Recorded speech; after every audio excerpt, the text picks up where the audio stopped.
sommes sur la deuxième édition du Labour et dans le Pré, une manifestation qui l'année dernière avait eu un fort succès. D'avoir l'attraction animale de nouveau cette année qui est présente, c'est toujours un retour aux sources. L'objectif, c'est de montrer que Bayard est une ville qui grandit mais qui n'oublie pas d'où elle vient. Les concours de Labour, en fait, c'est qu'une occasion de se rencontrer entre nous, entre passionnés. Donc on en profite pour venir montrer ce qu'on sait faire et puis surtout faire partager ça au public. C'est aussi un échange un petit peu intergénérationnel.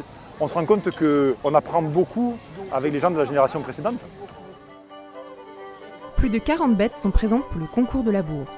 On trouve aussi une multitude d'activités gratuites, démonstrations de chiens de troupeau, promenades à poney et en calèche, une exposition de voitures anciennes tractées par cheval, plus de 15 stands découvertes, dont la présentation du métier de rémouleur et des dégustations de produits locaux. Nous faisons des fromages de type lactique, c'est-à-dire de type pélardon, des fromages au lait de chèvre entier, au lait cru. Ces chèvres pâturent ici. Nos produits sont fabriqués à Bayargues et sont commercialisés uniquement sur les communes limitrophes. Oui, c'était vraiment très sympa. Les enfants se sont régalés, donc c'est le principal. Quand on arrive d'autres régions, on vient chercher une identité, une culture.